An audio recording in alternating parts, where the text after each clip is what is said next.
مقصد تیرے دی کی سرفرازی، میں اس لیے مسلمان، میں اس لیے نمازی۔ الحمدللہ رب العالمین والصلاة والسلام علی سید المرسلین، اما بعد فاعوذ باللہ من الشیطان الرجیم، بسم اللہ الرحمن الرحیم۔ الصلاة والسلام علیک یا رسول اللہ وعلی آلک واصحابک یا حبیب اللہ، الصلاة والسلام علیک یا نبی اللہ وعلی آلک واصحابک یا نور اللہ۔ میٹھے میٹھے اسلامی بھائیوں اور مدنی چینل کے ناظرین، حضور نبی کریم صلی اللہ تعالی علیہ وآلہ وسلم کا فرمان دل نشین ہے، جو مجھ پر شب جمعہ اور جمعہ کے روز 100 بار درود پاک پڑھے، اللہ تعالیٰ اس کی 100 حاجتیں پوری فرمائے گا۔ صلو علی الحبیب صلی اللہ تعالی علی محمد وعلی آلہ وصحبہ وسلم۔ مدنی چینل کے ناظرین، الحمدللہ عز و جل، ہم مدنی چینل دیکھنے کی برکت سے بار بار یہ سنتے ہیں، اس طرف توجہ دلائی جاتی ہے کہ ہر کام کے آغاز میں اچھی اچھی نیتیں کر لی جائیں۔ آئیے اس سلسلے کے آغاز میں بامقصد زندگی، الحمدللہ عز و جل سلسلہ اس وقت جاری ہے، ہم آپ کے ساتھ ہیں، تو اس کے آغاز میں بھی چند اچھی اچھی نیتیں کر لیجئے۔ نیت کیجئے کہ اللہ تبارک و تعالیٰ کی رضا جوئی کے لیے، حصول ثواب آخرت کے لیے انشاءاللہ عز و جل اول تا آخر پوری توجہ کے ساتھ سلسلے میں حاضری دیں گے۔ انشاءاللہ عز و جل جو سنیں گے، عمل کی کوشش کریں گے، نیکی کی دعوت عام کرنے کی نیت سے دوسرے اسلامی بھائیوں تک بھی پہنچائیں گے انشاءاللہ عز و جل، علم دین حاصل کریں گے۔ میٹھے میٹھے اسلامی بھائیوں اور مدنی چینل کے ناظرین، دنیا میں کسی بھی حوالے سے، کسی بھی معاملے میں ایک وہ شخص ہوتا ہے جسے اس کا پتہ ہوتا ہے اس معاملے کا، اور ایک وہ ہے جو اس سے لا علم ہوتا ہے، اسے پتہ نہیں ہوتا۔ تو جو جاننے والا ہوتا ہے وہ لا علم سے بہتر ہوتا ہے، فوق ہوتا ہے، فوقیت رکھتا ہے۔ اسی طرح جو ہمارے پیارے دین اسلام کے احکام ہیں، جو ان کے جاننے والے ہیں، عالم، یہ نہ جاننے والوں سے بہتر ہیں۔ علم کی روشنی سے جہالت دور ہوتی ہے، گمراہی کے اندھیروں سے نجات ملتی ہے، اور سبحان اللہ عز و جل جو خوش نصیب مسلمان علم دین حاصل کرتا ہے، اس پر رحمت خداوندی کی چھما چھم برسات ہوتی ہے۔ احادیث مبارکہ میں اس طرح کے مضامین موجود ہیں کہ جو شخص علم دین حاصل کرنے کے لیے سفر کرتا ہے، اللہ تبارک و تعالیٰ اسے جنت کے راستے پر چلاتا ہے۔ اور اس طرح کے مضامین بھی ہیں کہ طالب علم کی خوشنودی حاصل کرنے کے لیے فرشتے اپنے پروں کو اس کے لیے بچھا دیتے ہیں۔ عالم کی فضیلت عابد پر ایسی ہے جیسے 14ویں رات کے چاند کی فضیلت ستاروں پر، اور علماء انبیاء کرام علیہم السلام کے وارث اور جانشین ہیں۔ اس طرح کے مضامین احادیث میں موجود ہیں، اور بہت سے فضائل ہیں علم دین حاصل کرنے کے۔ ہم ایک تعداد ہے مدنی چینل کے ناظرین، غور فرمائیں کہ جنہوں نے یہ روایت کئی بار سنی ہوگی کہ علم کا حاصل کرنا ہر مسلمان پر فرض ہے، ہر مسلمان مرد و عورت پر فرض ہے۔ طلب العلم فریضۃ علی کل مسلم، یہ حدیث شریف ہے۔ تو میٹھے میٹھے اسلامی بھائیوں، شاید اس پر کبھی غور نہیں کیا ہوگا کہ یہاں جو ارشاد فرمایا گیا کہ علم کا حاصل کرنا فرض ہے، تو اس سے مراد کون سا علم ہے؟ اس سے مراد کیا ہے؟ چنانچہ اس حدیث پاک کے تحت مرآت المناجی میں یہ مضمون موجود ہے کہ یہاں علم سے بقدر ضرورت شرعی مسائل مراد ہیں، لہٰذا روزے، نماز کے مسائل ضروریہ سیکھنا ہر مسلمان پر فرض، حیض و نفاس کے ضروری مسائل سیکھنا ہر عورت پر، تجارت کے مسائل سیکھنا تاجر پر، حج کے مسائل سیکھنا جس پر حج فرض ہے، حج کو جانے والا ہے اس پر، یہ یعنی اس کی ضرورت کے مطابق جو علم ہے وہ اس کے لیے سیکھنا فرض، اور جو واجب سے متعلق علم ہوگا وہ سیکھنا واجب، لیکن دین کا پورا عالم بننا یہ فرض کفایہ ہے کہ اگر شہر میں سے ایک نے ادا کر دیا تو سب بری ہو گئے، اور اگر پورے شہر میں کوئی ایک عالم بھی نہیں ہے ایسا دین کا علم رکھنے والا تو پھر سب گناہ گار ہیں۔ تو میٹھے میٹھے اسلامی بھائی اور مدنی چینل کے ناظرین، یہ جو علم کا حاصل کرنا فرض، یہ جو روایت ہے، یہاں علم جو علم دین مراد ہے، اپنی ضرورت کا علم مراد ہے، اس سے مراد کوئی دنیاوی علوم و فنون نہیں ہے۔ آج ہمارے معاشرے میں بدقسمتی سے دنیاوی علوم و فنون سیکھنے کی طرف تو ہر ایک کی توجہ ہے، خود بھی سیکھنے کی کوشش کرتے ہیں، اپنی اولاد کو بھی سکھاتے ہیں، مگر بدقسمتی سے علم دین سیکھنے کی طرف رجحان نہیں ہے۔ شیخ طریقت امیر اہل سنت بانی دعوت اسلامی حضرت علامہ مولانا ابو بلال محمد الیاس صاحب قادری دامت برکاتہ العالیہ ایک مکتوب میں، ایک خط میں یوں تحریر فرماتے ہیں: میٹھے میٹھے اسلامی بھائیو، افسوس آج کل صرف اور صرف دنیاوی علوم ہی کی طرف ہماری اکثریت کا رجحان ہے، علم دین کی طرف بہت کم میلان ہے۔ حدیث پاک میں ہے طلب العلم فریضۃ علی کل مسلم، یعنی علم کا طلب کرنا ہر مسلمان مرد و عورت پر فرض ہے۔ اس حدیث پاک کے تحت میرے آقا سیدی اعلیٰ حضرت مولانا شاہ امام احمد رضا خان علیہ رحمۃ الرحمن نے جو کچھ فرمایا، اس کا آسان لفظوں میں مختصراً خلاصہ عرض کرنے کی کوشش کرتا ہوں۔ یہ امیر اہل سنت کے مکتوب کی تحریر ہے۔ سب میں اولین و اہم ترین فرض یہ ہے کہ بنیادی عقائد کا علم حاصل کرے، جس سے آدمی صحیح العقیدہ سنی بنتا ہے اور جن کی انکار و مخالفت سے کافر یا گمراہ ہو جاتا ہے۔ اس کے بعد مسائل نماز، یعنی اس کے فرائض، نماز کے فرائض، نماز کی شرائط، مفسدات یعنی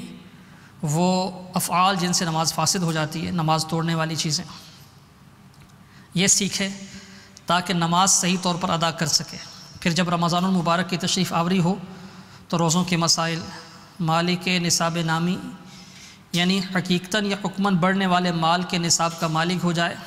تو زکوٰۃ کے مسائل، یعنی اس پر زکوٰۃ فرض ہو تو زکوٰۃ کے مسائل سیکھنا،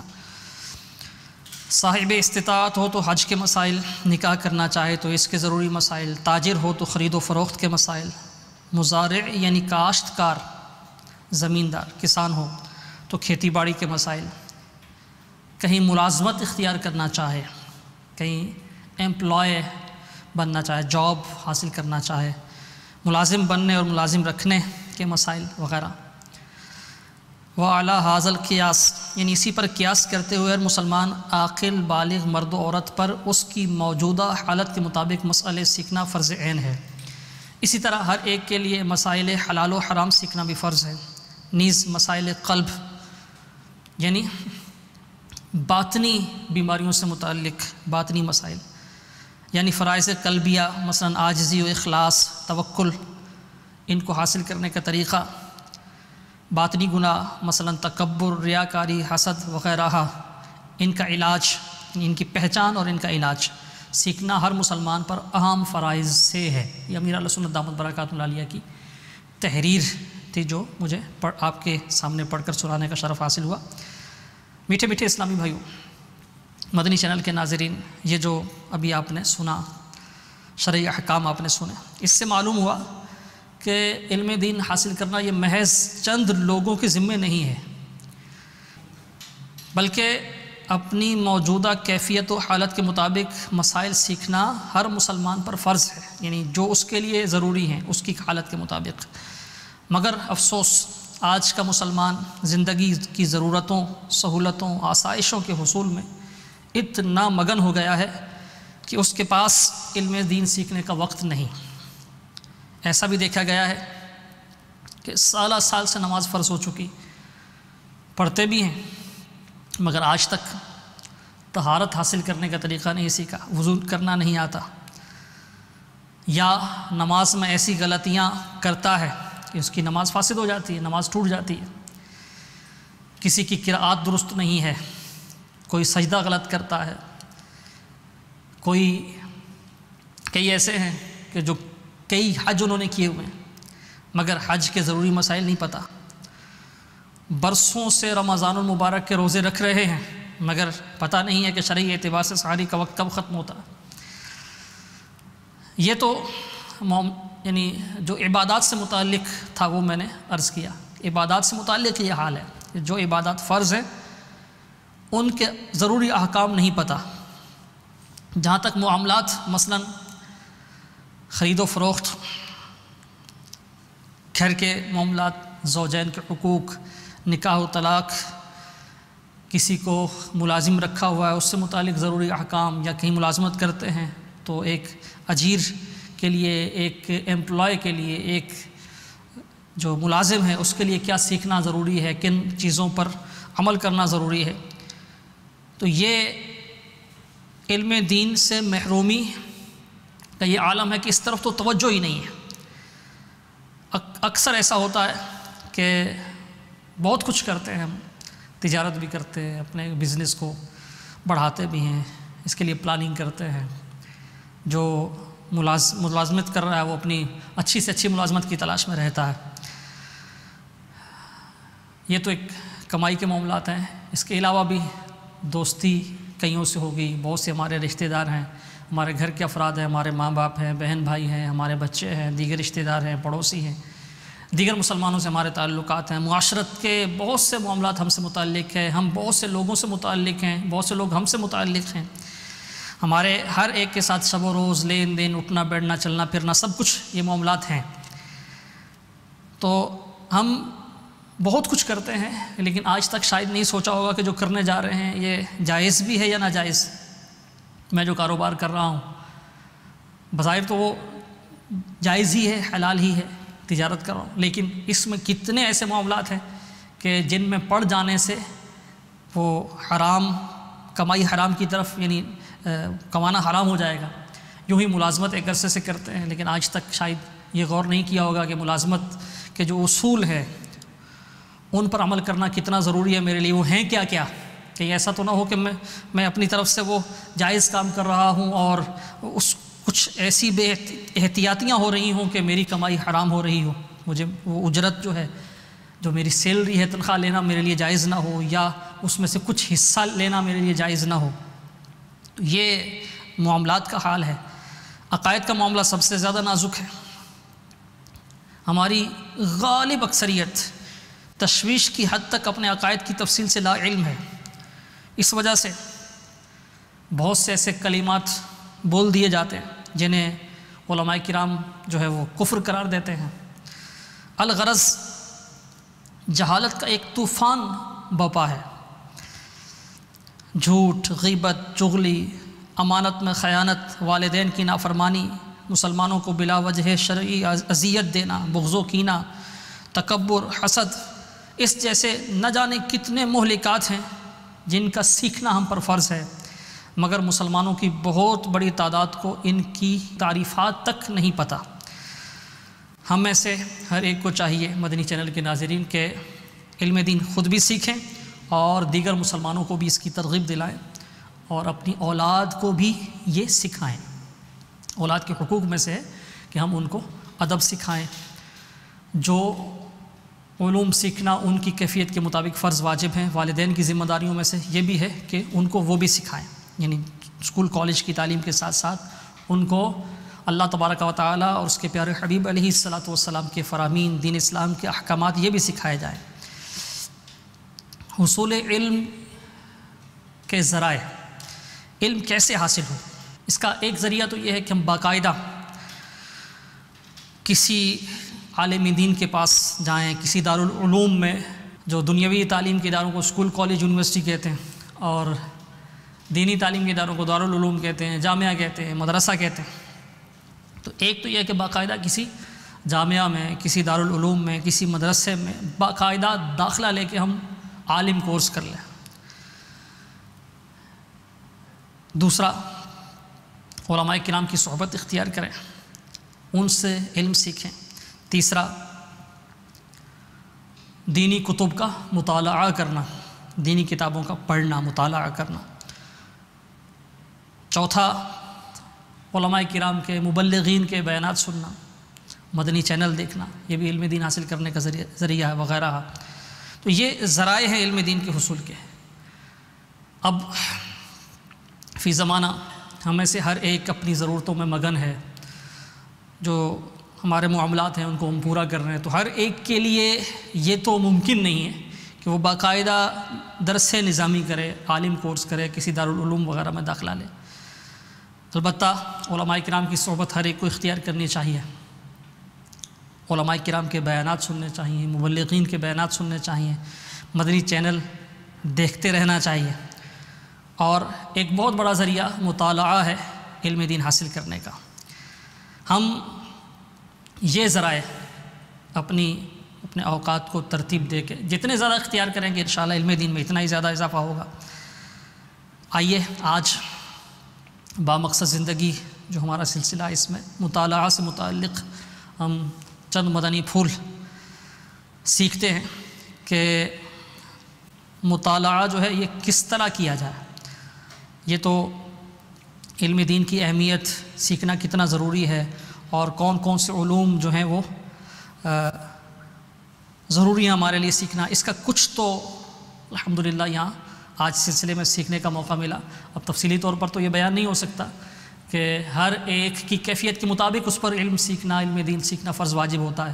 تو اس کے لیے اولاً تو یہ ہے کہ ہر اسلامی بھائی، مدنی چینل کے ناظرین جو اس وقت سن رہے ہیں، سبھی آپ سب کسی عالم دین سے رجوع کیجیے، کسی مفتی صاحب سے رجوع کیجیے، اور اپنی کیفیت بتا کر آپ کے جو معاملات ہیں، جو آپ کی تجارت ہے، ملازمت ہے، گھر کے معاملات ہیں، شادی شدہ ہیں، اولاد ہے، تو یہ سارے بتا کر آپ اپنے لیے رہنمائی حاصل کر لیجئے کہ میرے لیے کون کون سے علوم سیکھنا فرض یا واجب ہے۔ تو پھر مطالعہ کرنے میں آپ ترجیحات کہ مجھے پہلے کس چیز کا مطالعہ کرنا چاہیے جو مجھ پر فرض ہے، اور نہ کرنے کی صورت میں گناہ گار ہوں گا، اور علم نہ ہونے کی وجہ سے گناہ میں پڑنے کا اندیشہ ہے، تو اپنی ترجیحات بنا لیں، پریورٹیز کہ مجھے پہلے اس چیز کا مطالعہ کرنا ہے۔ آئیے مطالعہ کیسے کرنا چاہیے، اس حوالے سے بھی مدنی پھول سماعت فرما لیجئے۔ امیر اہل سنت بانی دعوت اسلامی مولانا ابو بلال محمد الیاس صاحب قادری دامت برکاتہ العالیہ نے یہ العلم افضل من العبادہ، اس کے 18 حروف کی نسبت سے دینی مطالعہ کرنے کے 18 مدنی پھول عطا فرمائے۔ مکتبۃ المدینہ کی تصنیف ہے، شوق علم دین، یہ رسالہ ہے، اس کا صفحہ نمبر 27، اس پر یہ مدنی پھول دیے گئے ہیں۔ تو پہلا مدنی پھول، دینی مطالعہ کرنے کے 18 مدنی پھول۔ پہلا مدنی پھول، اللہ عز و جل کی رضا اور حصول ثواب کی نیت سے مطالعہ کیجیے۔ مدنی چینل کی برکت سے یہ ذہن تو ناظرین کا بنا ہوگا کہ ہر نیک کام سے پہلے اچھی اچھی نیتیں کی جائیں، اور یہ فرمان پیارے آقا علیہ الصلوۃ والسلام کا ہم بار بار سنتے ہیں کہ مسلمان کی نیت اس کے عمل سے بہتر ہے۔ تو مطالعہ میں نیت کیا ہو، اللہ عز و جل کی رضا، دینی مطالعہ میں اللہ عز و جل کی رضا اور حصول ثواب کی نیت سے مطالعہ کیجیے۔ دوسرا مدنی پھول، مطالعہ شروع کرنے سے قبل حمد و صلات پڑھنے کی عادت بنائیے۔ فرمان مصطفیٰ صلی اللہ تعالی علیہ وآلہ وسلم ہے، جس نیک کام سے پہلے اللہ تعالیٰ کی حمد اور مجھ پر درود نہ پڑھا گیا اس میں برکت نہیں ہوتی۔ ورنہ کم از کم بسم اللہ شریف تو پڑھ لیجئے کہ ہر صاحب شان کام کرنے سے پہلے بسم اللہ پڑھنی چاہیے۔ حمد و صلات یعنی اللہ تبارک و تعالیٰ کی حمد اور پیارے آقا علیہ الصلوۃ والسلام پر درود و سلام، اگر ان الفاظ میں یہ حمد و صلات یہ الفاظ پڑھ لیے جائیں، کہہ لیے جائیں، تو یہ حمد و صلات ہو جائے گی۔ الحمدللہ رب العالمین والصلاۃ والسلام علی سید المرسلین، پورا پڑھ لیا جائے۔ اما بعد فاعوذ باللہ من الشیطان الرجیم، بسم اللہ الرحمن الرحیم۔ مکتبۃ المدینہ کی جو تصانیف ہیں، اس میں عموماً جو ابتدائی صفحات ہوتے ہیں، جہاں اس کی کتاب کا مقدمہ یا اس کی فہرست وغیرہ ہوتی ہے، انہی صفحات میں شروع میں ہی ایک دعا یہ لکھی ہوتی ہے، مطالعہ کرنے کی دعا۔ تو اس کی برکت بھی ساتھ یہ لکھی ہوتی ہے کہ اگر شروع میں یہ دعا پڑھ لیں گے تو جو مطالعہ کریں گے انشاءاللہ عز و جل وہ یاد رہے گا۔ تو یہ دعا اگر یاد ہو تو یہ پڑھ لی جائے، نہیں تو دیکھ کے پڑھ لی جائے، انشاءاللہ عز و جل اس کی برکت سے جو مطالعہ کریں گے انشاءاللہ عز و جل ذہن نشین رہے گا۔ تو شروع میں حمد و صلات، اور اگر بالفرض حمد و صلات نہیں پڑھ پائے تو کم از کم بسم اللہ شریف تو لازمی پڑھیں۔ یہ دوسرا مدنی پھول تھا۔ دعوت اسلامی کے اشاعتی ادارے، تیسرا مدنی پھول، دعوت اسلامی کے اشاعتی ادارے مکتبۃ المدینہ کے مطبوعہ 32 صفحات پر مشتمل رسالے جنات کا بادشاہ کے صفحہ نمبر 23 پر ہے، قبلہ رو بیٹھیے، کہ اس کی برکتیں بے شمار ہیں۔ چنانچہ سیدنا امام برہان الدین ابراہیم زرنوجی رحمۃ اللہ تعالی علیہ ارشاد فرماتے ہیں، 2 طلبہ علم دین حاصل کرنے کے لیے پردیس گئے، 2 سال تک دونوں ہم سبق رہے۔ جب وطن لوٹے تو ان میں سے ایک فقیہ یعنی زبردست عالم بن چکے تھے، جبکہ دوسرا علم و کمال سے خالی ہی رہا تھا۔ اس شہر کے علماء کرام رحمہم اللہ السلام نے اس امر پر خوب غور و خوض کیا کہ دونوں کے حصول علم کا طریقہ کار، انداز تکرار، بیٹھنے کے اطوار، جو دارالعلوم ہے وہ بھی دارالعلوم بھی ایک ہی تھا، ایک ہی استاد صاحب سے پڑھتے رہے۔ تو اب فرق کیا تھا؟ تحقیق کی گئی تو ایک بات جس کا نمایاں فرق پتہ چلا، نمایاں طور پر سامنے آئی، وہ یہ تھی کہ جو فقیہ بن کے پلٹے تھے ان کا معمول یہ تھا کہ وہ سبق یاد کرتے وقت قبلہ رو بیٹھا کرتے تھے، جبکہ دوسرا جو کورے کا کورا پلٹا تھا وہ قبلے کی طرف پیٹھ کر کے بیٹھنے کا عادی تھا۔ چنانچہ تمام علماء و فقہاء کرام رحمہم اللہ السلام اس بات پر متفق ہوئے کہ یہ خوش نصیب جو عالم بن کے پلٹے ہیں استقبال قبلہ یعنی قبلے کی طرف رخ کرنے کے اہتمام کی برکت سے فقیہ بنے، کیونکہ بیٹھتے وقت کعبۃ اللہ شریف کی سمت منہ رکھنا سنت ہے۔ سبحان اللہ عز و جل۔ قبلہ رو بیٹھنے سے متعلق 14 مدنی پھول، یہ جنات کا بادشاہ جو امیر اہل سنت دامت برکاتہ العالیہ کا تحریری رسالہ ہے، مکتبۃ المدینہ نے اسے شائع کیا، اس کے آخر میں دیے گئے ہیں 14 مدنی پھول قبلہ رو بیٹھنے سے متعلق۔ تو یہ رسالہ اس کا مطالعہ فرمائیں، اس میں حضور سیدی شیخ عبد القادر جیلانی الحسنی والحسینی غوث اعظم رضی اللہ تعالیٰ عنہ کی کرامات ہیں اس رسالے میں، اور ساتھ ہی قبلہ رو بیٹھنے کے 14 مدنی پھول بھی ہیں۔ مطالعہ کا چوتھا مدنی پھول، کس وقت مطالعہ کرنا چاہیے؟ صبح کے وقت مطالعہ کرنا بہت مفید ہے،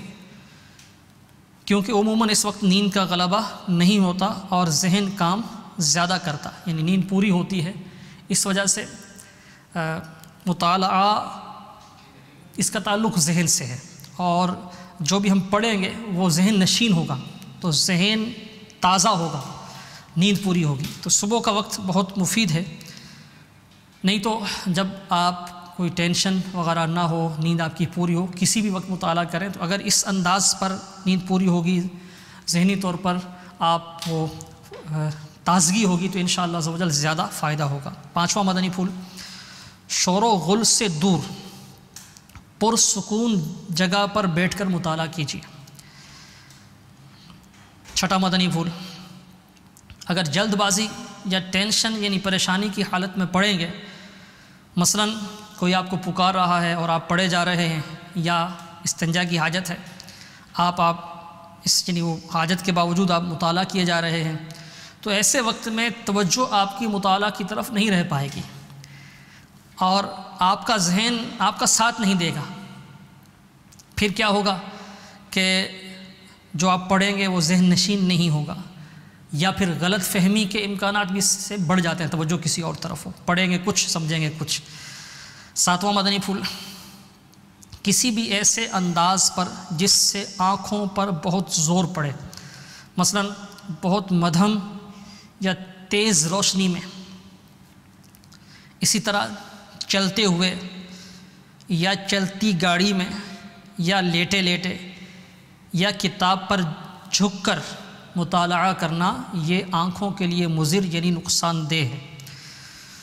کوشش کیجئے کہ روشنی اوپر کی جانب سے آ رہی ہو، یعنی آپ جہاں مطالعہ کر رہے ہیں کوشش کیجئے کہ روشنی اوپر کی جانب سے آ رہی ہو، پچھلی طرف سے آنے میں حرج نہیں، مگر سامنے سے آنا آنکھوں کے لیے نقصان دہ ہے۔ اب جیسے میں یہاں حاضر ہوں تو اگر بالفرض مطالعہ کر رہے ہیں اس انداز پہ، سامنے ہے کتاب، اگر پیچھے سے روشنی آ رہی ہوگی بلب وغیرہ یا انرجی سیور یا جو بھی سورس ہے اس کا روشنی کا وہ پیچھے ہے، تب بھی ٹھیک ہے، زیادہ بہتر ہے کہ اوپر ہو، اور اگر سامنے ہوگا تو اس سے آنکھیں متاثر ہوں گی، تو یا یعنی اوپر ہو، بہتر یہ کہ اوپر ہو یا پھر پیچھے ہو۔ نواں مدنی پھول، مطالعہ کرتے وقت ذہن حاضر اور طبیعت تر و تازہ ہونی چاہیے، یعنی ذہن تھکا ہوا ہے یا طبیعت مرجھائی ہوئی ہے، کوئی بیماری یا اس طرح کا معاملہ ہے تو پھر وہ مطالعہ کا فائدہ حاصل نہیں ہو سکے گا۔ 10واں مدنی پھول، وقت مطالعہ ضرورتاً قلم ہاتھ میں رکھیے، پینسل وغیرہ ہاتھ میں رکھیے، جہاں آپ کو کوئی بات پسند آئے یا کوئی ایسا جملہ یا مسئلہ جس کی آپ کو بعد میں ضرورت پڑ سکتی ہو، آپ سے متعلق ہو، کوئی بہت اہم مسئلہ ہو، ذاتی اگر آپ کی کتاب ہے جس سے آپ مطالعہ کر رہے ہیں تو اس کو انڈر لائن کر لیجئے یا ہائی لائٹ اس کو کسی طرح کر لیجئے، یا یہ بھی ہو سکتا ہے کہ یہ اس سے اگلا مدنی پھول امیر اہل سنت عطا فرمایا کہ کتاب کے شروع میں 11واں مدنی پھول، کتاب کے شروع میں عموماً 1-2 صفحے خالی ہوتے ہیں، اس پر یادداشت لکھتے رہیے، یعنی اشارتاً چند الفاظ ہنٹس لکھ کر اس کے سامنے صفحہ نمبر لکھ لیجئے۔ الحمدللہ عز و جل مکتبۃ المدینہ کی مطبوعات میں کتابوں میں یہ ترکیب ہے کہ شروع میں یادداشت کے صفحے لگائے جاتے ہیں، یعنی تقریباً ہر کتاب میں 1-2 صفحات شروع کے خالی ہوتے ہیں، تو ان پہ یہ ترکیب کی جا سکتی ہے۔ اگر آپ کی ذاتی کتاب ہے، اگر کسی سے آرایتاً لی ہے تو پھر آپ نہیں کر سکتے اس کی اجازت کے بغیر ایسا۔ اگر الگ سے کوئی ڈائری وغیرہ بنا لیں مطالعہ کی تو مدینہ اس میں جو آپ روزانہ مطالعہ کرتے ہیں تو اس مطالعہ کے دوران جو بھی اہم مدنی پھول ہیں اس میں لکھتے جائیے کتاب کے صفحہ نمبر وغیرہ کے ساتھ۔ اگر آپ کسی ٹیب وغیرہ کو یوز کرتے ہیں، اسمارٹ فون وغیرہ سے مطالعہ کرتے ہیں تو اس میں بھی وہ سیو کرنے کا آپشن ہوتا ہے، سیو کر کے آپ فوٹو وغیرہ اس کی دوسری جگہ جو کیمرہ رول وغیرہ ہوتا ہے وہاں سیو کر سکتے ہیں، جو آپ کے اہم جو ہائی لائٹ آپ کریں اس کو، تو انشاءاللہ عز و جل یہ بھی آپ کے لیے مفید رہے گا۔ 12واں مدنی پھول، ایسے دوران مطالعہ ایسے جملے، ایسے الفاظ جو آپ کی سمجھ میں نہیں آئے، مشکل الفاظ، تو مشکل الفاظ پر نشانات لگا لیجئے اور کسی جاننے والے سے دریافت کر لیجئے۔ 13واں مدنی پھول، صرف آنکھوں سے نہیں زبان سے بھی پڑھیے کہ اس طرح یاد رکھنا زیادہ آسان ہے۔ عموماً ہمارا پڑھنے کا، ہمارا مطالعہ کا انداز یہی ہوتا ہے کہ ہم زبان سے نہیں پڑھتے نا، پڑھتے ہوئے ہماری زبان حرکت نہیں کرتی، نہ ہی ہونٹ ہلتے، بلکہ کیا ہوتا ہے کہ ہم دل میں وہ نظر پھیر رہے ہوتے ہیں اور دل ہی دل میں پڑھ رہے ہوتے ہیں۔ تو یہ جو مطالعہ کا انداز ہے، اگرچہ اس طرح وہ بات پڑھ تو لیں گے آپ لیکن ذہن نشین نہیں ہوگی، تو مطالعہ کا بہتر انداز یہ ہے کہ جو بھی پڑھیں زبان سے پڑھیں، انشاءاللہ عز و جل اس سے جو پڑھیں گے وہ یاد رہے گا۔ تھوڑا اس میں یہ ہوتا ہے کہ سپیڈ کم ہو جائے گی، جتنی دیر میں آپ مثلا 10 صفحات پڑھتے ہیں، اگر آپ زبان سے پڑھیں گے نظر 10 صفحات پہ پھیر لیں گے، لیکن زبان سے پڑھیں گے تو ہو سکتا ہے کہ 4 یا 5 صفحات پڑھ پائیں، لیکن انشاءاللہ عز و جل جو پڑھیں گے اس کا فائدہ زیادہ ہوگا۔ مطالعہ کرتے وقت 14واں مدنی پھول، تھوڑی دیر بعد آنکھوں اور گردن کی ورزش کر لیجئے، کیونکہ کافی دیر تک مسلسل ایک ہی جگہ دیکھتے رہنے سے آنکھیں تھک جاتی اور بعض اوقات گردن بھی دکھ جاتی ہے۔ اس کا طریقہ یہ ہے کہ آنکھوں کو دائیں بائیں اوپر نیچے گھمائیے، یعنی آنکھ میں جو ڈیلا ہے، نظر کو آپ مثال کے طور پہ یہاں نظر مطالعہ کرتے ہوئے تو اب 10 12 15 منٹ لگاتار مطالعہ کرتے رہے، یہیں رکھی، تو کچھ دیر بعد اب آنکھ کو تھوڑا گھما لیجئے، نظر کو ادھر ادھر، اور اس طرح گردن بھی ایک جگہ پہ رہے تو گردن میں تکلیف شروع ہو جاتی ہے، تو یہ مدنی پھول کہ گردن کو بھی تھوڑی دیر بعد حرکت دے دیجئے، دائیں بائیں، تھوڑا اوپر پھر نیچے، اس طرح آہستہ آہستہ، تیزی میں نہیں۔ تو تو انشاءاللہ عز و جل مطالعہ میں دل بھی لگا رہے گا اور آنکھیں اور گردن یہ بھی نہیں، یعنی آنکھیں نہیں تھکیں گی، گردن نہیں دکھے گی۔ اسی طرح 15واں مدنی پھول، کچھ دیر مطالعہ کر کے درود شریف پڑھنا شروع کر دیجئے، اور جب آنکھوں وغیرہ کو کچھ آرام مل جائے تو پھر مطالعہ شروع کر دیجئے۔ 16واں مدنی پھول، ایک بار مطالعہ کر لینے سے سارا مضمون یاد رہنا بہت دشوار ہے کہ فی زمانہ ہاضمے بھی کمزور اور حافظے بھی کمزور، لہٰذا دینی کتب و رسائل کا بار بار مطالعہ کیجیے، بالخصوص ایسی کتابیں جن میں ایسے علوم ہیں جن کا سیکھنا ہمارے لیے فرض یا واجب ہے، تو ایسی تو بار بار پڑھنی چاہیے۔ 17واں مدنی پھول، 17 نمبر 17، مقولہ ہے سبق ایک حرف ہو اور تکرار یعنی دہرائی 1000 بار ہونی چاہیے۔ 18واں مدنی پھول، جو بھلائی کی باتیں پڑھی ہیں ثواب کی نیت سے دوسروں کو بتاتے رہیے، اس طرح انشاءاللہ عز و جل آپ کو یاد ہو جائیں گے۔ سبحان اللہ، جو پڑھا ہے نیکی کی دعوت دینے کی نیت سے، ثواب کی نیت سے دوسروں کو بتائیں گے، انشاءاللہ عز و جل ثواب بھی ملے گا اور وہ باتیں ذہن نشین بھی ہوں گی، یاد بھی ہو جائیں گے۔ صلو علی الحبیب صلی اللہ تعالی علی محمد وعلی آلہ وصحبہ وسلم۔ میٹھے میٹھے اسلامی بھائیوں اور مدنی چینل کے ناظرین، آپ نے مطالعہ کیسے کرنا چاہیے اس حوالے سے 18 مدنی پھول سماعت فرمایا جو امیر اہل سنت نے عطا فرمائے ہیں۔ امیر اہل سنت بانی دعوت اسلامی مولانا ابو بلال محمد الیاس صاحب قادری دامت برکاتہ العالیہ کے اپنے مطالعہ کا، شوق مطالعہ کا یہ عالم ہے کہ آپ جب مطالعہ فرماتے ہیں تو اس قدر منہمک ہو جاتے ہیں، اس قدر مگن ہو جاتے ہیں کہ کئی بار ایسا ہوا کہ اس دوران جب آپ مطالعہ فرما رہے ہوتے ہیں تو کوئی اسلامی بھائی آپ کی بارگاہ میں حاضر ہوا کسی کام کے لیے، کسی مسئلے کے لیے، کچھ پوچھنے کے لیے، تو آپ دامت برکاتہ العالیہ مطالعہ کرنے میں اس قدر مصروف ہوتے ہیں کہ کئی بار ایسا ہوا کہ اس اسلامی بھائی کے آنے کی آپ کو خبر تک نہ ہوئی،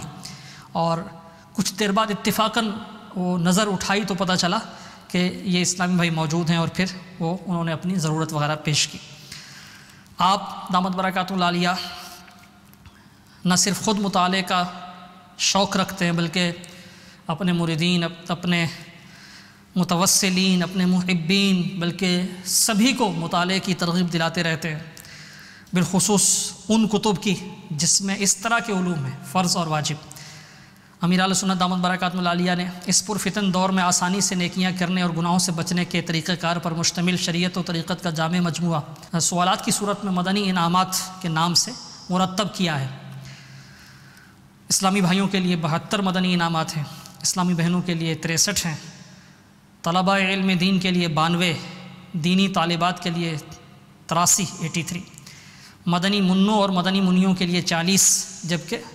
خصوصی اسلامی بھائی یعنی جو گونگے بہرے ہیں ان کے لیے 27 مدنی انعامات ہیں۔ الحمدللہ عز و جل امیر اہل سنت کی ترغیب پر دعوت اسلامی کے مدنی ماحول کی برکت سے بے شمار اسلامی بھائی، اسلامی بہنیں، طلباء یہ مدنی انعامات کے مطابق عمل کرتے ہیں، روزانہ سونے سے پہلے یا کسی بھی وقت فکر مدینہ کرتے ہیں۔ وہ جو سوالات امیر اہل سنت دامت برکاتہ العالیہ نے مدنی انعامات کی صورت میں عطا کیے ہیں، یہ ان کو یعنی اس پڑھ کے تاریخ وائز، ڈیٹ وائز اسے پر کرتے اس رسالے کو، یہ مدنی انعامات کے رسائل JB سائز رسائل مکتبۃ المدینہ نے شائع کیے۔ تو ان مدنی انعامات میں بھی امیر اہل سنت دامت برکاتہ العالیہ نے مطالعہ سے متعلق مدنی انعامات شامل فرمائے۔ مثلا 14 نمبر مدنی انعام ہے یومیہ مدنی انعامات میں کہ آج آپ نے 12 منٹ کسی سنی عالم کی اسلامی کتاب اور فیضان سنت کے ترتیب وار کم از کم 4 صفحات درس کے علاوہ پڑھ یا سن لیے۔ 68 نمبر مدنی انعام ہے سالانہ مدنی انعامات میں سے ایک مدنی انعام کیا آپ نے اس سال کم از کم ایک بار امام غزالی علیہ رحمۃ اللہ الوالی کی آخری تصنیف منہاج العابدین سے توبہ، اخلاص، تقوی، خوف و رجا، عجب و ریا، آنکھ، کان، زبان، دل اور پیٹ کی حفاظت کا بیان پڑھ یا سن لیا۔ اسی طرح 69 نمبر مدنی انعام یہ 69 سالانہ مدنی انعامات میں مدنی انعام ہے یہ کیا آپ نے اس سال کم از کم ایک بار بہار شریعت حصہ 9 سے مرتد کا بیان، حصہ 16 سے خرید و فروخت کا بیان، والدین کے حقوق کا بیان، اگر شادی شدہ ہے تو حصہ 7 سے محرمات کا بیان، اور حقوق زوجین حصہ 8 سے بچوں کی پرورش کا بیان، طلاق کا بیان، زہار کا بیان اور طلاق کنایہ کا بیان پڑھ یا سن لیا۔ 71 نمبر مدنی انعام 71۔ کیا آپ نے اعلیٰ حضرت رحمۃ اللہ تعالیٰ علیہ کی کتب تمہید الایمان اور حسام الحرمین اور مکتبۃ المدینہ کی مطبوعہ کتاب کفریہ کلمات کے بارے میں سوال جواب پڑھ یا سن لیے ہیں؟ 72 نمبر مدنی انعام۔ کیا آپ نے بہار شریعت یا نماز کے احکام سے پڑھ کر یا سن کر اپنے وضو، غسل اور نماز درست کر کے کسی سنی عالم یا ذمہ دار مبلغ کو سنا دیے ہیں؟ تو یہ مطالعہ سے وہ علوم جن کا سیکھنا فرض واجب ہے، ان سے متعلق مدنی انعامات امیر اہل سنت دامت برکاتہم العالیہ نے بصورت سوالات مدنی انعامات کے گلدستے میں شامل فرمائے ہیں۔ مدنی چینل کے ناظرین نیت کریں، تمام اسلامی بھائی اسلامی بہنیں، کہ انشاءاللہ عز و جل ہم علم دین حاصل کرنے کے لیے جو دیگر ذرائع ہیں وہ بھی اختیار کریں گے، علماء کی صحبت، علماء کے بیانات سنیں گے، مدنی چینل دیکھتے رہیں گے، اور انشاءاللہ عز و جل خوب مطالعہ بھی کریں گے۔ مطالعہ کے مدنی پھول آپ نے سماعت فرمائے، یہ مکتبۃ المدینہ کی تصنیف ہے، شوق علم دین رسالہ ہے، تو اس میں یہ مدنی پھول موجود ہیں۔ اور پہلے کن کتب کا مطالعہ کرنا چاہیے، کچھ اس کی رہنمائی تو ان مدنی انعامات کی صورت میں ہمیں مل گئی۔ عموماً یہ ہوتا ہے کہ حکایتوں کی کتابیں وغیرہ یہ زیادہ پڑھی جاتی ہیں کیونکہ اس میں دلچسپی ہوتی ہے، وہ بھی پڑھنی چاہیے، لیکن جن کا سیکھنا فرض واجب ہے پہلے وہ مطالعہ کریں۔ اللہ تبارک و تعالی ہمیں علم دین سیکھنے اور اس کے مطابق عمل کرنے کی توفیق بخشے، اور نیکی کی دعوت دینے کی نیت سے کاش ہم یہ باتیں دوسروں تک بھی پہنچاتے رہیں۔ آمین بجاہ النبی الامین۔ صلو علی الحبیب صلی اللہ تعالی علی محمد وعلی آلہ وصحبہ وسلم۔ میری زندگی کا مقصد تیرے دین کی سرفرازی، میں اس لیے مسلمان، میں اس لیے